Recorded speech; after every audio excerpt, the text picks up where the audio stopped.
Hello, it's Yellow, and welcome back to my channel. I hope you guys are doing good because I am. And today I got a story time of the worst food poisoning ever, and I thought I was literally going to die. So let's just jump right into it.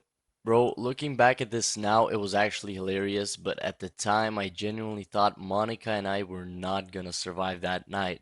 So, little backstory, there's this girl from work, we're gonna call her Monica for this story time, and when I first met her, we honestly barely talked at all. Like, we knew each other, like, existed, we'd say hi, and maybe complain about work, but that was it. But then one shift changed everything. I don't remember exactly what started it, but one of us made some stupid joke during work, and suddenly we realized we had the exact same humor. Like the same humor. The kind where one random word can send you into laughing fit for 10 minutes. And after that, every shift together became chaos. Like genuinely talking to Monica made work feel fake. I'd walk into my shift tired and annoyed, and then 5 minutes later, we'd already be laughing at something completely stupid. We joke around while working, send each other cursed TikToks on breaks, make up fake dramatic stories about customers, and somehow always end up talking about the most random things ever. And the scary part is, we had the same energy too. Like, if one of us started being chaotic, the other would instantly match it. Dangerous friendship, honestly. So, after a while, I was like, yo, we actually gotta hang out outside of work. And she was immediately down. So, one day I asked, yo, you wanna grab coffee or something? And she goes, yeah, obviously. And now here's the thing, I had never had Dunkin' Donuts coffee before in my life. I know, judge me all you want. So Monica was like, wait, what? You never had Dunkin'? Nah, we're fixing that immediately. So we went to Dunkin', and bro, I don't know why nobody told me that it was that good. I'm not even exaggerating. I took one sip and suddenly understood why people become emotionally dependent on iced coffee. Like, I was sitting there acting calm, but internally I was having a spiritual awakening. So we grabbed our coffees, bought some snacks too, because obviously coffee alone isn't enough, and we walked to this bench near the river, and honestly the vibe that day was perfect. It was February, so technically it should have been freezing, but somehow the weather decided to be nice for once. Just this once. The sun was out, there was barely any wind, and it was like one of those rare winter days where everything actually feels peaceful. And we sat there for hours, and when I say hours I mean hours. We were talking nonstop. Like, one topic would end and somehow another random conversation would instantly start. One second we were talking about work drama, then suddenly childhood memories, then somehow conspiracy theories, and then dumb TikTok trends. At one point, we started showing each other the funniest videos saved in our phones, and bro, I was crying laughing. Like, this woman has humor and she knows ball. You know, like the type of laughing where your stomach hurts and you can't breathe properly? Yeah, that. People walking by probably thought we lost our minds or we were doing some drugs. And because we had snacks too, we were literally just sitting there eating junk food, drinking coffee, laughing at stupid videos, and roasting each other for absolutely no reason. And honestly, one of the most chill days ever. But eventually the cold started winning. At first we were like pretending we weren't freezing, you know, when you say, nah, nah, nah, I'm fine. Meanwhile, your hands feel like frozen chicken nuggets. So eventually, Monica goes, okay, I'm actually dying. Let's go to my place. And thankfully, she lived nearby. So we grabbed our stuff and walked back to her apartment.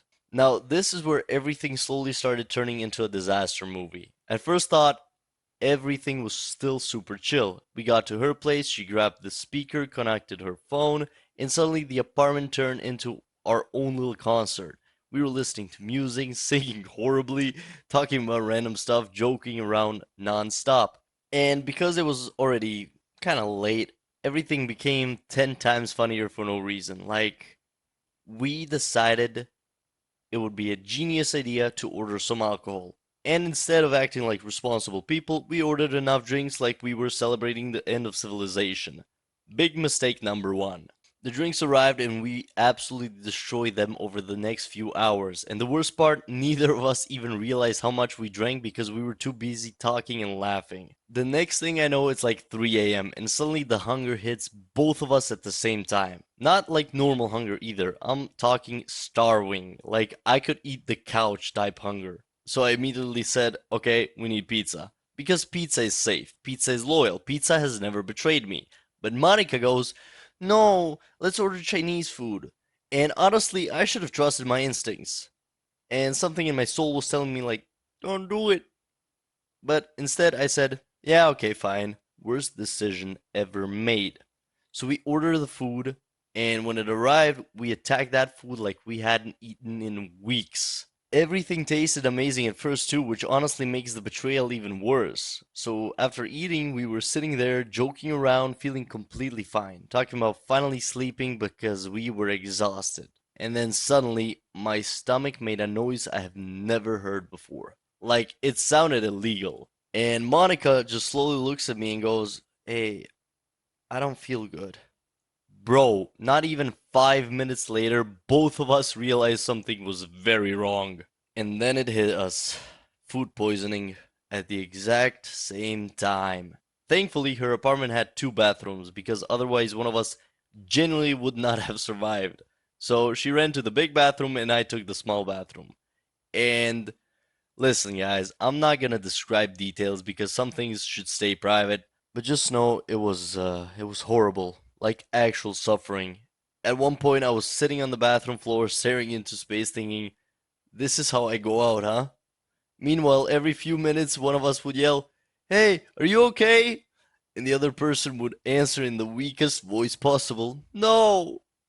The funniest part is that even while dying, we were still making jokes. Like Monica yelled, "We should have gotten pizza," and I was yelling back like, "Never! I literally told you!"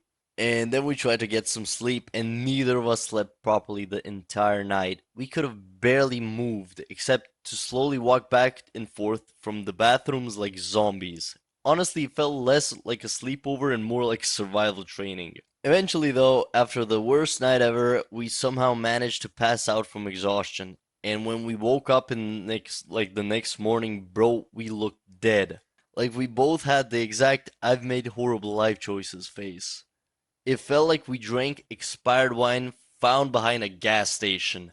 Everything hurt. My head hurt, my stomach hurt, even blinking felt difficult. But thankfully, we drank some water, she had some pills we took, and we went back to sleep for another 5 hours. And when we woke up again, we actually felt human. Still traumatized, but human. And ever since that day, neither of us has ever ordered Chinese food from that place again. Like, if someone even mentions that restaurant, my stomach immediately starts remembering things it shouldn't. But honestly, even though that night was terrible, it became one of the funniest memories ever, because somehow the most chaotic nights become the best stories later. Moral of the story is never trust random late night food places. Good friendships survive chaos, and always trust the friend who says, let's just get pizza. And guys, that will be it for today's video. I hope you guys enjoyed. If you did, please make sure to leave a like, comment, and subscribe. Go touch grass if you haven't. And as always, stay yellow.